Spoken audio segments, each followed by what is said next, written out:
Get the Friendo Club set up today and get access to over 700 Going In Raw bonus episodes, our monthly Big Blue predictions challenges, and the ability to ask questions at Going In Raw. We also offer the Steven Larson comic book and exclusive Friendo Club t-shirt. Just hit join here at youtube.com/Steven Larson or go to patreon.com/Steven Larson to sign up.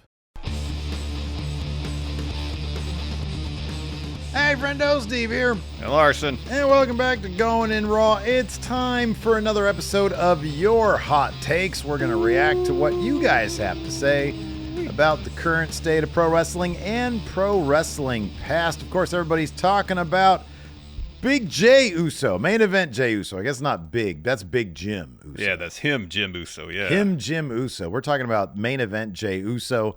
Lost his Intercontinental Championship. The Yeet Some era. people are upset about it. Yeah, the It's end of over. the And in Yeet fact, era. No Yeet.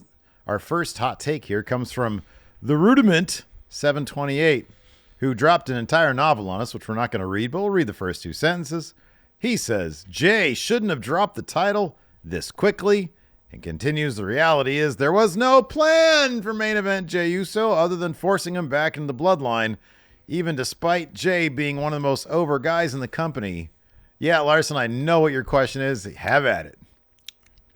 I mean, if the plan is for him to get back with the Bloodline, they do, in fact, have a plan. That's the plan. You can't say they don't have a plan and then say other than the plan. Yeah. It's the plan. And here's the thing. Everybody wants to see Jey Uso and Roman Reigns yeet all over each other. The moment when Jey says yeet and Roman says yeet, it's going to be orgasmic. It is. Yeah, just yeet everywhere. Yeet. Yeet.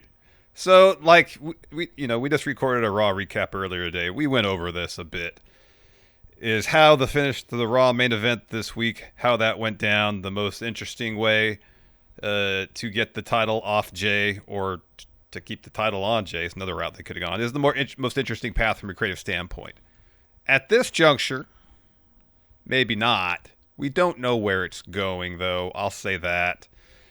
You know, I guess the hope is Jey had that Intercontinental title for what, 4 weeks, 3 weeks? Not very long. The hope, and I'm not saying this is even like well-placed hope, but the hope that after the reunion of Good Bloodline, Jey, Jimmy, Sammy, Roman, put your ones up for your tribal chief. I'll put mine up for Roman Reigns, Larson. That all of them will go on to larger things after that storyline comes to a conclusion. And yeah, Jey's Intercontinental title run, short, obviously. Hey, I like main event Jey Uso. I want to see him be champion longer than 3 weeks. I understand that title reign played a role in the story they're telling with the Bloodline. Hope is, after they have this War Game match Good Bloodline versus Bad Bloodline, they get to the conclusion of this phase of the Bloodline story. Hopefully, a couple things will happen. One, Roman will legitimately view Jey on the same level as himself. And therefore, after that, Jey can move on to be a main event star, and that by that I mean winning world titles. That's the hope. Now, if the end result of the Bloodline reunion is the Usos are back in a tag team and winning more tag team championships, I mean, that doesn't seem like launching characters forward per se. It's got to be Jey winning world titles after this. But if it's just, hey, Usos are back together a year from now, and that's their lot in WWE, that's going to be kind of a step down. So long answer short.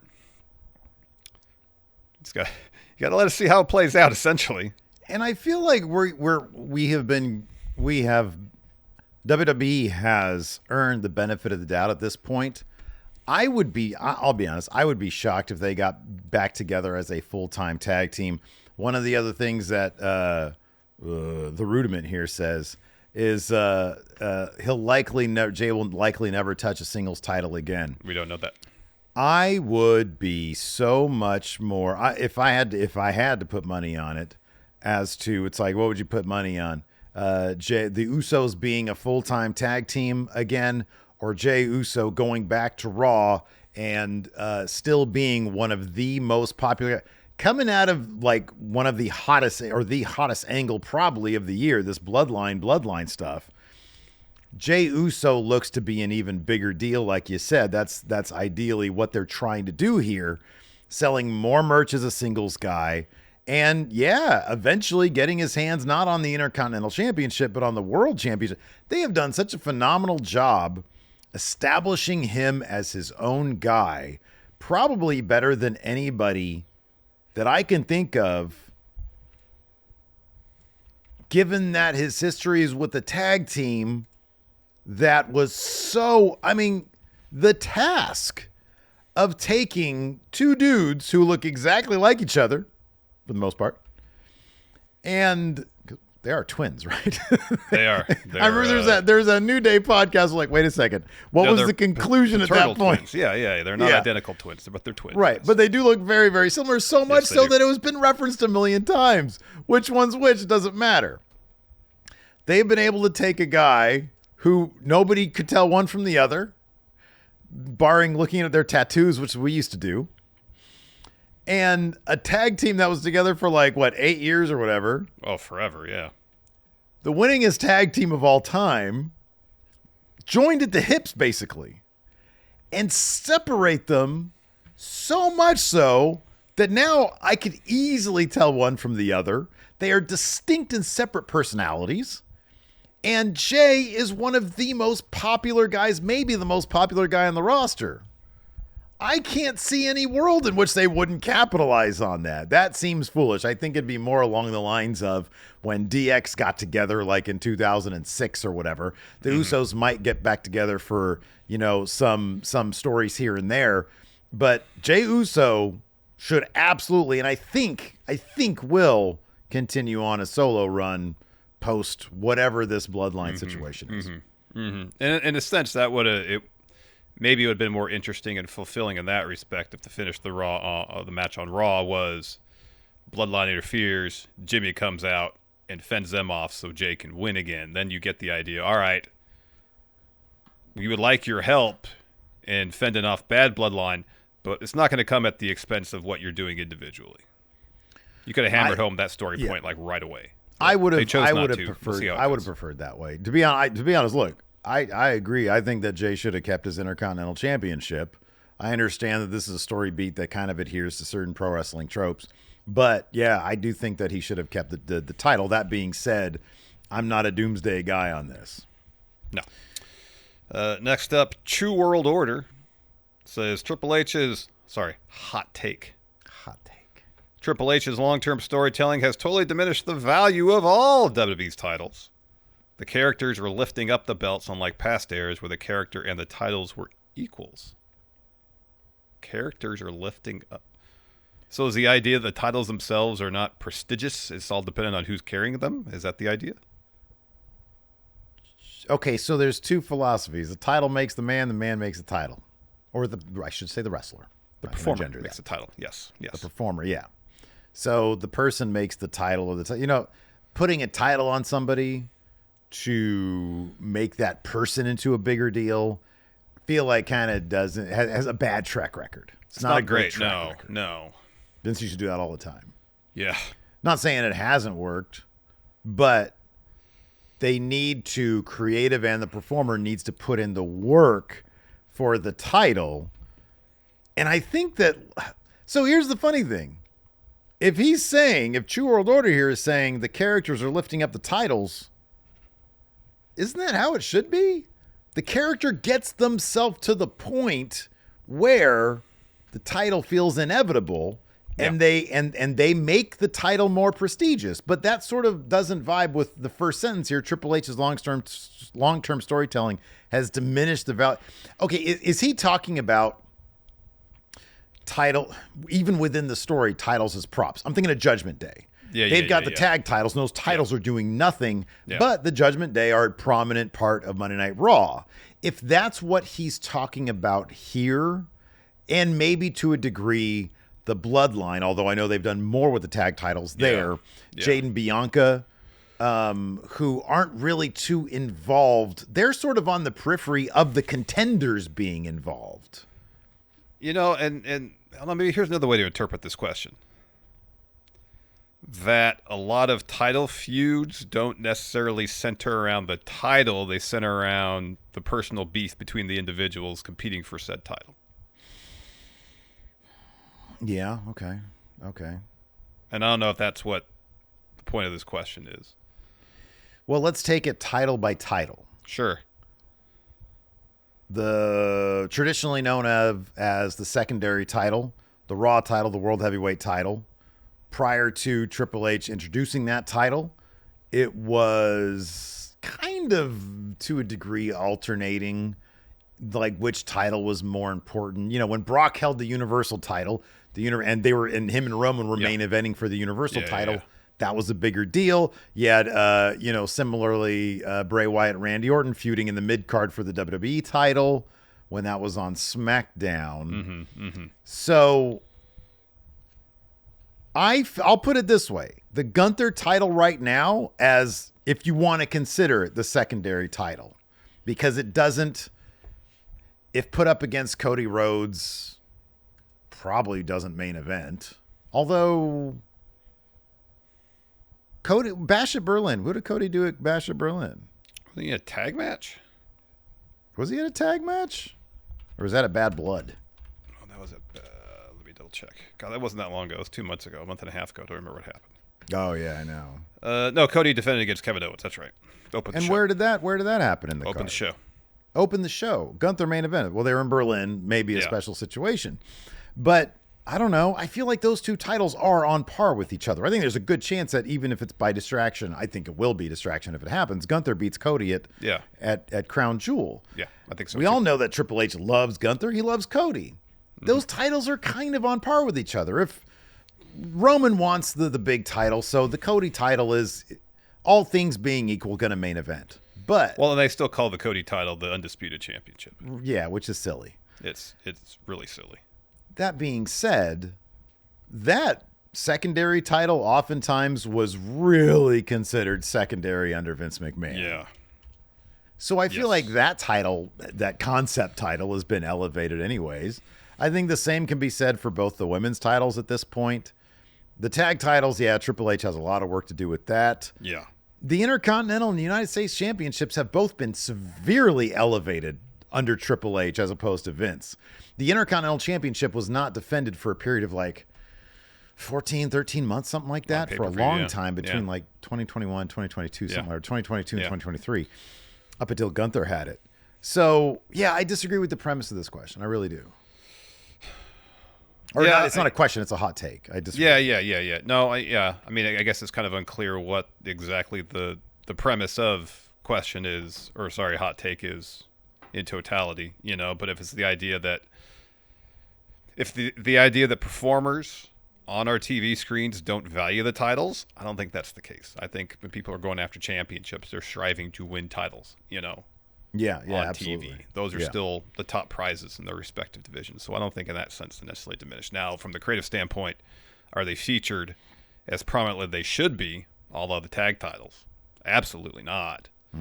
But I don't know. I mean, or is it the idea that Triple H, specifically how he books long title reigns for the main titles, makes those titles scenes less interesting and therefore diminishes the value of the title? But I think a lot of people think long title reign elevates the esteem of the title, not so much diminishes it. So I'm going to say nay on that hot take. We'll move on now to Jacoby Wright, who says Raw needs to stay 2 hours. The show flew by and it was a great show in my opinion. I get that the third hour Raws were giving people a lot of TV time. Do we really need that filler? To me, towards that last couple months of Monday Night Raw, before it went to 2 hours, probably. I mean, I don't even know exactly when it would have started, but I thought Raw was doing really well. Raw understood the assignment with the 3 hours. Now, the question is, once Raw and SmackDown are 3 hours, does WWE under Paul Levesque Triple H, the King of Kings, cerebral assassin, terrorizing. Will they have, like you like to say, the bandwidth to book 2 3-hour shows of quality from front to back?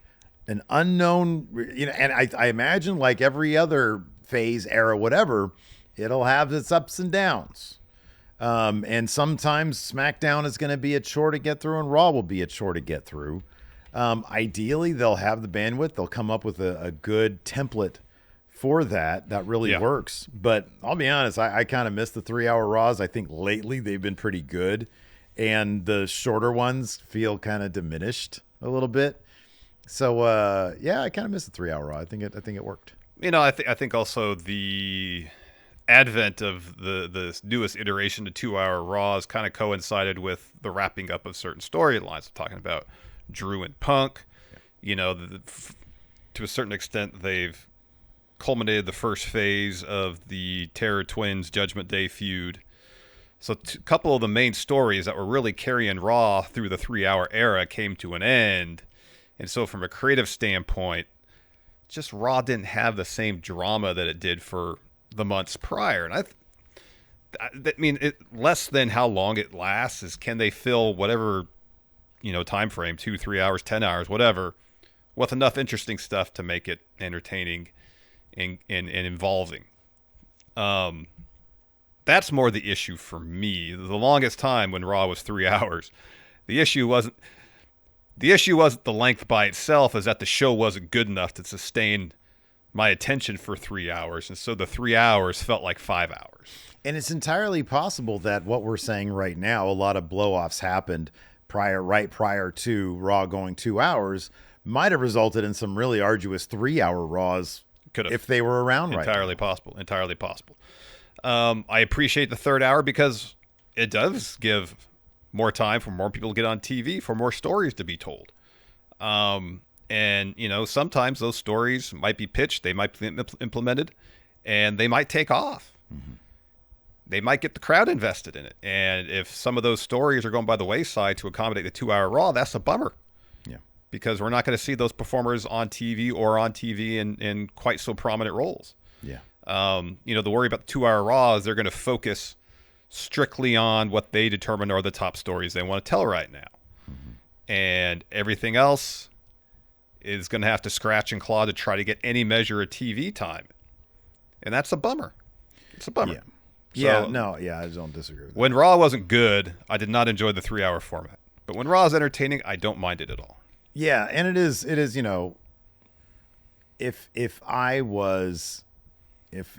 Paul Levesque and Lee Fitting came to me and said, "Hey, listen, it's up to you, Steve. Raw and SmackDown 2 hours or Raw and SmackDown 3 hours?" I'd probably do 2 hours because eventually they'd figure it out. Would it be shitty for some wrestlers who don't get on the air as much? Yeah, maybe. But, I as a consumer of the product, I'd probably be cool with that. If, let's say, going forward on Netflix, Raw was going to be 2 hours. They finalized all that 2 hours. You might get, plus or minus 15 minutes, depending on what you're doing on the show. And maybe, if that's the case long term, Triple H can look back at what he used to do on NXT, where not every story, even the prominent ones, are featured necessarily every week. Yeah, sure. Yeah, absolutely. Like the last 2 or 3 weeks, the Rhea Liv stuff has kind of been the same thing over and over. You don't need it every week. A brawl, someone gets the upper hand, stands tall. The next week, brawl, then the other person stands tall. It's just been going on that way for a while. So instead of having these kind of monotonous and redundant segments, give us a video package with a cool song, good editing. Yeah. To kind of highlight the story as has happened so far. Mm-hmm. And then you could dedicate some of that time to another story. Next week, you have him back on, maybe have some story beats being hit. Yeah. Twist or turn, some character development. Yeah. Something like that. Yeah. Yep. No, I don't disagree with that. Before we continue on with our next hot take, which has to do with war games, let's go ahead and pay some bills, Larson. Let's do it. Let's take a quick break here. Get a word from our sponsor, DraftKings Pick 6. I got to be honest with you, Steve. Okay. One of my favorite things about football season is going through post-game stats. I like to know, I need to know who did what. Like, did this receiver score a touchdown or two, or did this quarterback throw for more or less than 350 yards? I got to know these things. Well, man, if you think you can pick who will do what before kickoff, then play Pick 6 from DraftKings, an official daily fantasy partner of the NFL. Download the DraftKings Pick 6 app, select between 2 and 6 players, and choose if they'll have more or less of a stat. It's that simple. And for all first-time Pick 6 players, check this out. New customers play $5 on your first pick set. Get $50 in Pick 6 credits. So download the new DraftKings Pick 6 app now and use code RAW. That's code RAW for new customers to play $5 on your first pick set. Get $50 in Pick 6 credits. Only on DraftKings Pick 6. The crown is yours. We're going to get some quick disclosures here. Gambling problem? Call 1-800-GAMBLER. Must be 18 and over. Age and eligibility restrictions vary by jurisdiction. Void where prohibited. One per new customer. Non-withdrawable Pick 6 credits expire in 6 months. Limited time offer. See terms at pick6.draftkings.com/promos. And let's get a word from our sponsor, Tecovas. All right, Steve. Yes. Confession time. Oh, great. When I was a kid, I was young Larson. Yeah. I used to have a pair of Western boots I'd wear all the time. All the time. I think I wore out the outsoles on them. But here's the thing about adult Larson. I don't know if I, again, adult Larson, could pull off Western boots now. Oh, come on, man. Don't sell yourself short. I could totally see you rocking some Western boots from Tecovas. You see, Tecovas crafts quality Western boots for everybody, from ranchers, cowboys, to first-time boot buyers like yourself.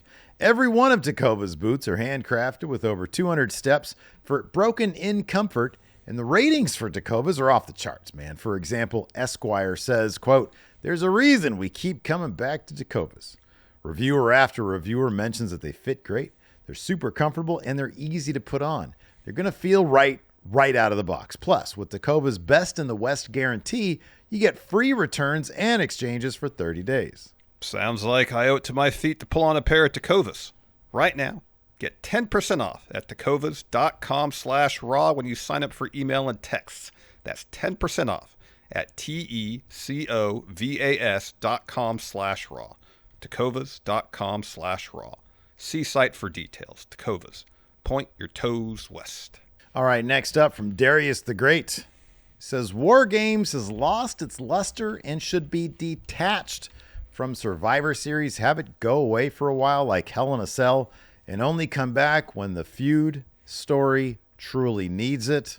Larson, I couldn't agree with this hot take even more. In my opinion, this is a cold take. I don't think War Games should be any different than Hell in a Cell, a special event for a feud that builds to it, that it needs to happen.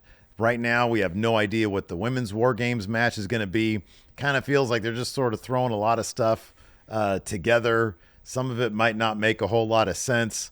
And I'm sure once we get there, especially if Io Sky's in the match, it's going to be phenomenal.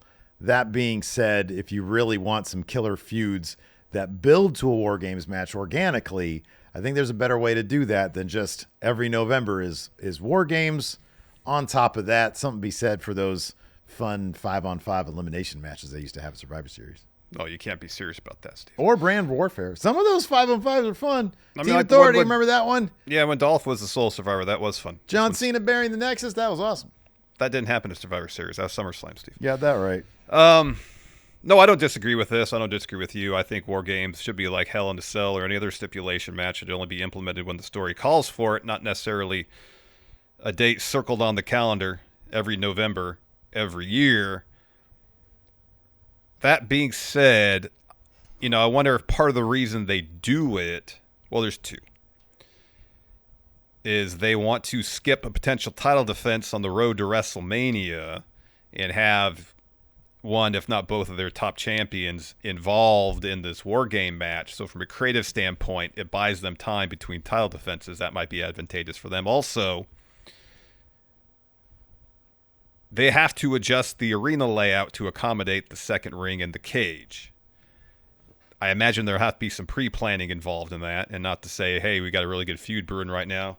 All right, in 3 months we can get to a War Games match. But I wonder if it's just kind of beneficial from a logistical standpoint to say, all right, November, we got to book an arena to accommodate the 2 rings and the cage and all that. So that's what it is now. Yeah, I don't know. The logistics standpoint, that's for Bob Logistics there in WWE to worry about. That there could be something to that. But given that Hell in a Cell, there's logistics there as well. I know it's different because they don't have to eliminate seats and tickets and stuff like that. That's a bit different. Like they're never going to have a War Games match at like WrestleMania. That's not going to happen. Yeah, right. Yeah, sure. Or probably any of their stadium shows, I would guess. Yeah, right. But they're like, hey, we're going to Berlin again. Let's do a War Games match there, And maybe they think the War Games brand name at this point kind of just sells itself.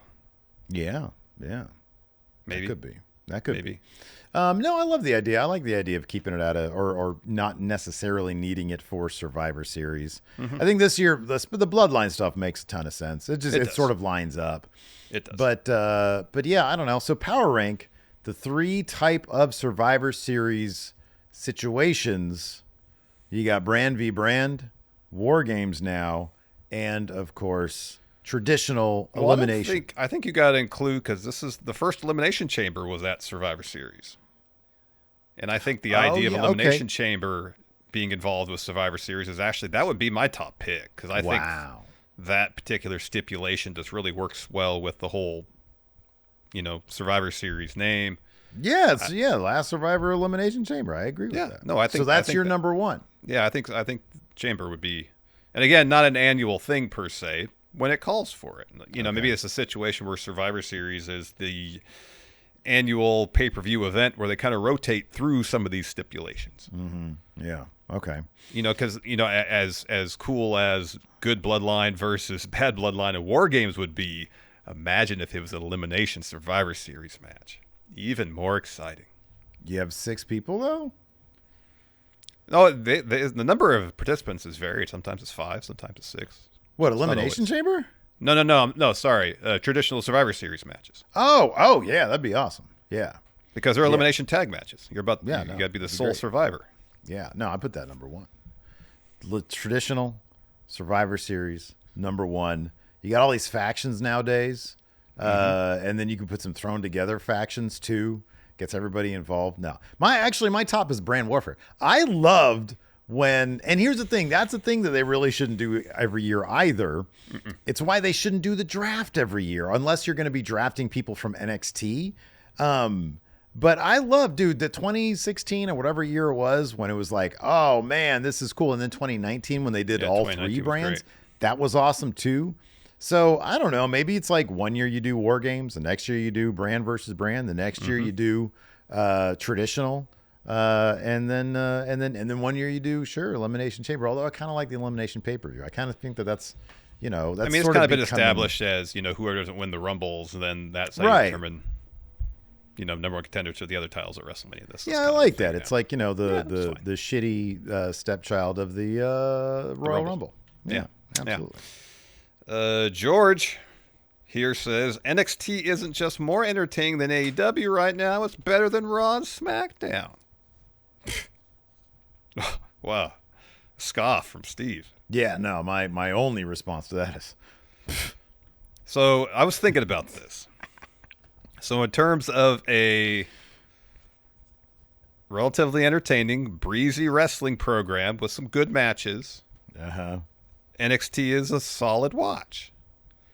But for me, what's missing from NXT, and isn't necessarily always featured on AEW's programming or Raw or SmackDown, is the storylines that are true and right and dramatic. NXT doesn't do high drama very much. Really at all. True. It's all more so based on character. Which you can get high drama based on character. That's just not NXT's approach. And when I think any wrestling is at its best, it's ultimately, I want a variety of storylines on my show, but part of that I feel like needs to be some high drama. And I just don't feel like NXT at least consistently has that. And for me, that's kind of what's lacking from NXT.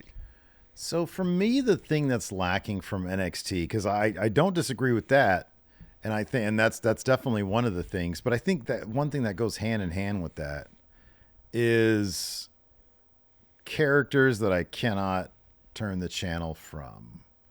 They have yet to build really compelling characters that I'm sitting there like, oh man, I gotta see what's coming up next with this. And that's sort of like, I like a lot of the people there. I like Obafemi. I like Wesley. I like Trick, but none of them.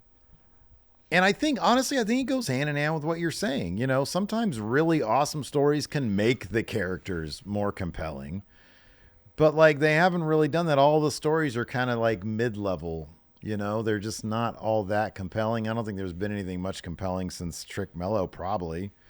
I thought that was pretty good stuff. Yeah, it was pretty good. I'll throw this out here. And I don't know how much bearing it has on the decision-making process in NXT creative whatsoever. If perhaps they don't go pedal to the metal on something long form and dramatic on a more regular basis, because you like to hope the communication now, especially with Triple H running things and of course Shawn Michaels running things in NXT, is more streamlined and more consistent in terms of talent movement from NXT to main roster and vice versa. Yeah. But in the event that there's a phone call being made where Triple H gets on the horn to Heartbreak and says, we need to bring somebody up, well, there's not 6 months of TV planned out for that individual. Maybe it's just a logistical thing where NXT is, despite, whatever independent or international talent they're bringing in, is still viewed from the main roster perspective as developmental, and as such, if they need to bring somebody up, they will do that. They can't invest a lot of long-term story time into telling some of their stories. I think it's a strong possibility. I think it's entirely. Here's the funny thing. I think it's entirely possible that might just be something that Shawn Michaels has learned along the way. Yeah. Because there was like a draft or two where it's like, dude, you're just taking like my champions and you're taking this person. It's like, who's next? Like, I can't book out 4 months in advance if this can just happen. You know, all the stories now are people bump into each other backstage, have a beef, they have a match. Yeah, or hey, I don't like that music you're playing during this backstage segment, so let's have a feud with that. Yeah. Let's see here. Next up, Alan Cartwright says, hot take. With the goodwill CM Punk is getting backstage, especially in NXT, I honestly feel like he truly wanted to help AEW. Yeah, I think when he stepped into the doors of the United Center that first day in AEW, I think his heart was probably in the right place. He thought he could be back there and lend his expertise, his knowledge of pro wrestling business to some of the talent back there. And they'd sit under his learning tree, so to say. Hey guys. Hey guys. And he would help develop the future of the company. Unfortunately, there were too many bad apples. Well, is that what you're about to say? No, what I was going to say is I think the industry, the independent scene specifically, is probably much different now than it was in CM Punk's day. Where a lot of wrestlers, based on what Colt Cabana, Young Bucks, a lot of wrestlers who developed really strong brands wrestling on the independents, wrestlers today see that and see, okay, I can develop my brand, a strong brand, develop my style.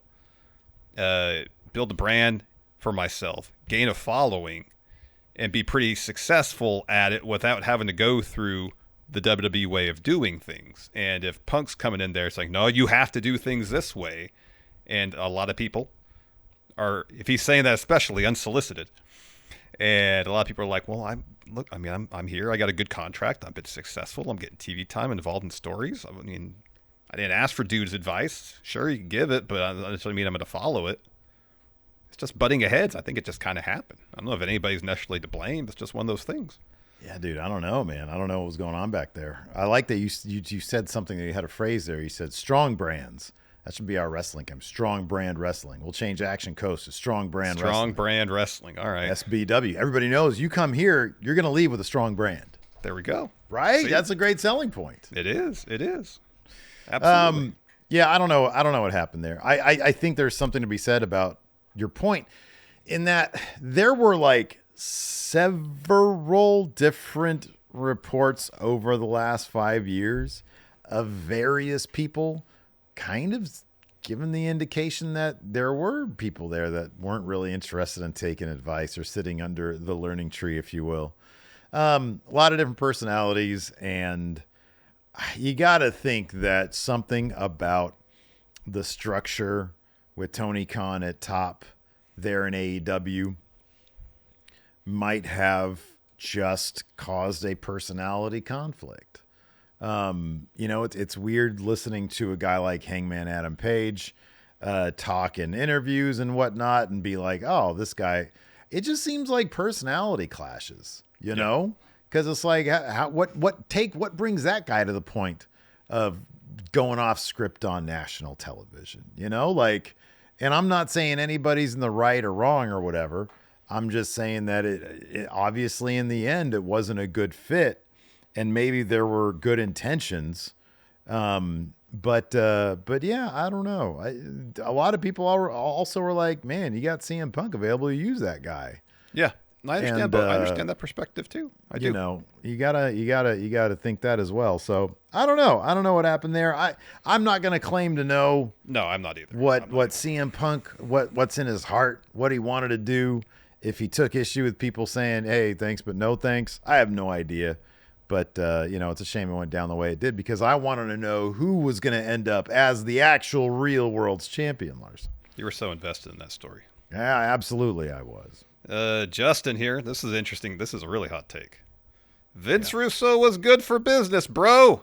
Oh, yeah. When he was in WCW, he pushed younger talent and tried new things. So I guess philosophically, the idea of saying, hey, Millionaires Club, we want to phase the older talent out and start developing new WCW with younger talent. Like, I can get behind that. Sure. But if you look at it factually, Vince Russo was not good for business. Yeah, so I'm gonna say something about Justin's take here. I'll speak for him. I don't think he necessarily thinks that he was factually good for business because we know that wasn't the case. Or maybe he thinks he would have been good for business had he been allowed to enact the plans that he wanted to enact, which for a period of time he did. What was the thing? There was like the brainstorming. Putting the title on Tank Abbott? Was that it? Yeah. He wanted to put the title on Tank Abbott. Yeah. Tank Abbott was kind of a badass. Didn't he almost stab a guy? Yeah, it was Al Green, I think. Yeah, on pay-per-view. Yeah, they added the leather jacket on a pole match. Yeah. So, like, the first serious flaw of the whole Millionaires Club versus New Blood feud was making the New Blood the heels. Because the whole idea is, if going into this, the viewpoint is, the perception in WCW is that the older established talent is keeping the younger talent from elevating up the card. Well, I mean, then have the Millionaires Club be the heels and the younger talent fighting to get their opportunities. I think that's a story that people can get behind. Yeah, but hold on a second. But they did the exact same thing in the Nexus. The Nexus were bad guys. Like, oh man, these guys are cool. They're coming in to show the older guys what for. But I don't think the perception of WWE necessarily was, there's all these older talents keeping younger talent down. The Nexus thing was, we're up and coming talent scratching and clawing to make ourselves the opportunity. And there was 5 or 6 of them as opposed to 30 new blood talent. There's a lot of new blood. So I'll be honest with you. I won't even go that far with it. I think it's entirely possible that a guy can have good ideas and really bad ideas. Oh, absolutely. And I think that was Russo. I think pushing new talent, pushing younger talent, the philosophy, as you said, I think that's a good one. I think you should be doing that. I don't even think you need to phase out the old guys. I think they can peacefully coexist. You can build the young guys, and over a longer period of time, they can coexist. Everybody can coexist. We see that in WWE all the time. You got people in NXT in their 20s. You got people on main roster in their 40s. I guess what I mean, kind of move past the older talent, is not make them the primary focus of the company. The thing they should have done with Raven, Benoit, Guerrero, Mysterio, Jericho is use those older guys without killing their contracts, their egos, or whatever. Use them to get the younger guys so that everybody's eating really good. Yes. So that you're loading up these pay-per-views with just star after star after star. Everybody's a star. Problem is, you can also have really bad, and you can even quibble about like the execution of it, which, maybe the situation was the Millionaires Club should have been bad guys, but I feel like there was a way to tell that with some subtlety where it's not like they're not bad guys, but these new kids are just going too far trying to prove their point. You know what I mean? Like there's a way you could. Russo was not equipped enough of a storyteller to do that. He damn sure wasn't equipped enough a performer not to keep people from changing the channel when he featured himself as a talent. Yeah.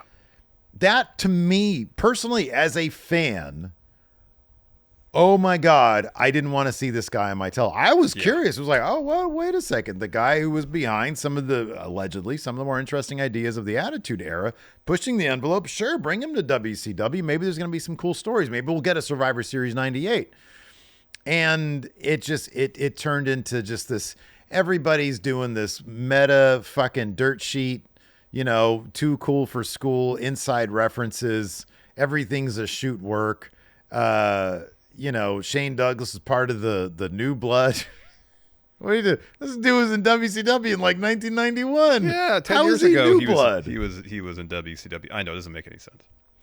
It's crazy. Between like 1998 and 1999, I feel like Shane Douglas aged 10 years. Yeah. Why did he look so much older in WCW than he did when he was in ECW just a couple years before? I don't know. Isn't that weird? I don't know. So yeah, I think it's entirely possible. I think that Vince Russo probably, just like he did in WWF, he had some good ideas, but unfortunately WCW, he didn't have anybody there. He had a contract which completely gave him, all control until they told him to, hey, you want to be on a committee? No, go home then. Mm-hmm. So yeah, I don't know. I think that that was never going to work. That was never going to work. Yeah. Yeah, no, there was a path to use the older talent. I guess that was the point I was trying to make. To use the older talent to help elevate the newer talent. So yes, all told, you're building more stars, and you have a roster that's just loaded with top tier superstar talent. And they just didn't do that. Yeah. Fear and Loathing says here, hot take. Going in Raw Hall of Famer Christian has been a more valuable AEW signing than Adam Cole and Okada. I don't disagree with this. It's a little early to tell necessarily on Okada, because I think, I'm interested to see what they do with Okada going into the C2, because that was, they keep saying on TV he's the greatest tournament wrestler of all time. And he's won 4 or 5 G1s. So evidence backs that up. And so if they're going to kickstart a new phase in Okada's character come the Continental Classic, that could be something to see. Adam Cole, his AEW career has been curtailed due to injuries. Just hasn't been on TV a lot. I don't know anybody expected Christian to do the work he has done over the last year and a half when they brought him into AEW. And, he's been so impressive that you could probably make the point that Tony Khan maybe relies on him too much because he's so consistent. Like, there's probably a lot more exciting performers that could have their hands on that contract right now. Mm-hmm, yeah, as opposed to Christian. But Christian, you know what you're going to get with Christian. He's going to deliver in the ring, on the mic. He's going to advance the stories you're telling. Yeah, I mean, I think Christian's been one of the more impactful signings that AEW has had. That would be an interesting, if we haven't done that yet, count out to do. Most impactful. Oh, yeah. AEW signings. What AEW free agent signings have made the most impact on the company? I'm going to say hard disagree on this one. Wow. Well, I mean, you have an established bias against Christian. No, I like Christian just fine. I think he's taken one thing and he's kind of run into the ground. The whole father thing. I think he's done good work with it, but I kind of feel like it's way past his expiration date. I don't think anybody takes him believable with that contract, and I think that's kind of a problem. And I think that's been an issue with his booking, is that he hasn't really elevated to that level. Yeah, I don't disagree with that. I think Adam Cole, at his top, he was going to be AEW World Champion. He was. Yeah. He was doing really, really good work. He just unfortunately had 2 prolonged injury spells in the last 3 years. Mm-hmm. But when he arrived, it was so impactful because it was like, oh shit, Vince was about to make this dude a manager. And I think it was Bryan Danielson. It was like, oh, this dude's going to be there. And Adam Cole's kind of a little bit, not up in the air, but it wasn't as firm as Danielson being there. So when he showed up back to back with Daniel, it was like, oh shit, this is where this guy belongs because he's about to be Keith Lee's manager. And he did, again, unfortunately, 2 big injuries. But when he's been around, he's been used incredibly effectively. I think the MJF stuff was until they got to the silly, like, double mask stuff. And unfortunately, that was super derailed. But I thought a lot of people were really into that stuff, including us. And Okada, I think it's too early for Okada. I think that I know you and I have both really enjoyed his stuff, but I think they need to get a move on with him.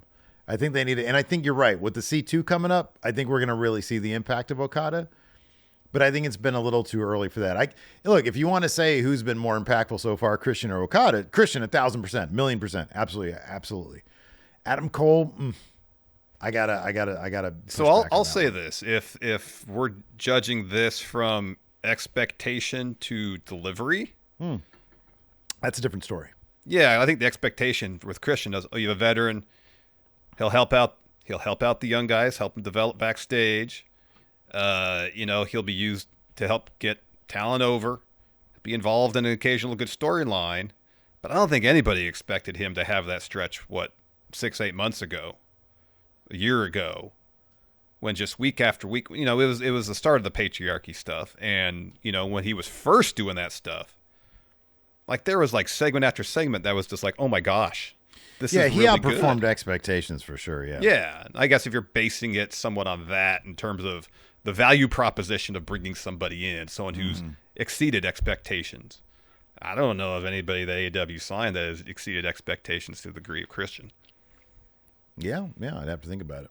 Me too. All right. Last one. Braden Loader says the curtain call is the most impactful moment in wrestling history. Of course. See, this is a question that I'd like to have more to it. Like, lay out your case. Why, Braden? All right, I'm gonna be the role of Braden today. Sure, Braden here. So you had Braden here. You had Hall and Nash, HBK, and Triple H. Hall and Nash about to beat feet for WCW, and they decided to. Apparently, they told Vince, and then Vince was like, "Oh, go ahead and do it." And then he was like, "No, that was no good." And so you're punished, Triple H. I mean, I guess the idea is, as Braden, now I'm confused by my own take here. I guess the idea would be the future of wrestling. 2 of these guys went on to run WWE. The other 2 guys, pretty influential in what happened in WCW. You could argue NWO was kind of the kickstart moment for the Monday, certainly the Monday Night War, but also maybe even the Attitude Era. WWE's response to it. And it was a moment where they kind of told everybody, hey, you know what? Even though there's no way I think they could have known that fan cams would have been there because, like, who the fuck was even recording? Yeah, who was doing that? Like what? How did they bring that in? You know what I mean? And they told everybody, the old ways of keeping kayfabe is silly. We're performers. We're expressing appreciation for each other, and we're expressing appreciation for all the people here. And so that's one barrier, that's one wall that's come down between performer and wrestler, performer and audience. And that's sort of symbolizing the way things are going to go from now on. We're changing things. I don't necessarily agree with that take. I think there's been more impactful moments. I think I think Hogan turning heel was more impactful than that. Yeah, I'd probably say the Montreal Screwjob was more impactful too. I think if you're looking at situations that are kind of like real, that were impactful, Montreal Screwjob's number one. Absolutely, yeah, for sure. Because that showed, oh, this is how it's gonna go. Yeah, yeah. Even Vince buying WCW in a lot of respects more impactful. That's got to be number one, right? That's got to be pretty high up there. It's got to be really high up there. Yeah. I mean, you could argue that maybe like, I don't know. I mean, what's impactful? You know what I mean?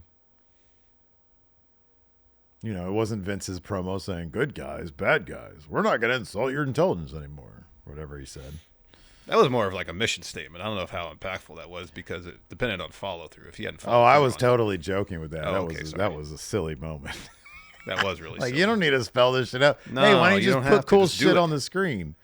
The writer showing up and saying that things are changing isn't going to help things. No, not at all. Vince was always so desperate to tell us that things are going to be better. Like even the McMahon shakeup, it was no different than that. Oh, good guys, bad guys. No, but then the result of it was no different than what preceded it. It was like, hey, we're going to say things are better, therefore they're going to be better, when in fact nothing really changed. The most impactful moment, that Wall Street Journal article. Pretty damn impactful. Yeah. Yep. There you go. Hey, there's an idea for a count out. Most impactful moments in pro. That wouldn't do very good. It's very generic. It's very broad.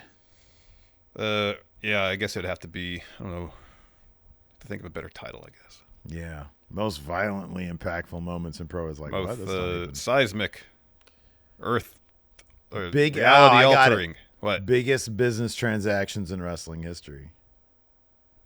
That's huge. That just sounds like the dullest. just it's like.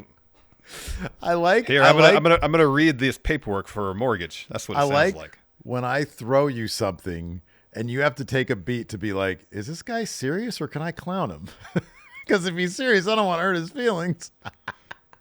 Well, I think we've known each other long enough. That's not so much a concern. And then you realize, oh, he's just clowning. I can lay into him. Well, usually the default viewpoint is, oh, he's clowning. And I have to take a second to think, wait, is he being serious? No. That's horrible. That's what it's come to. Oh, man. One day I'm going to be in trouble and be like, hey, I'm being stabbed right now. Is he clowning right now? It's like, oh, you've tried to pull this on me before. Don't even start with this. The idiot who cried wolf. Exactly. Anyways, all right, that's going to do it. Be sure you guys are subbed to the channel because we do these hot take threads usually like Monday evenings, maybe if I'm late on things Tuesday morning, and hit that notify bell so that you're notified when we put up a new question thread or a hot take thread. Thanks for tuning in. We appreciate it. We appreciate all the hot takes today. Till next time, we'll see you guys around. Goodbye.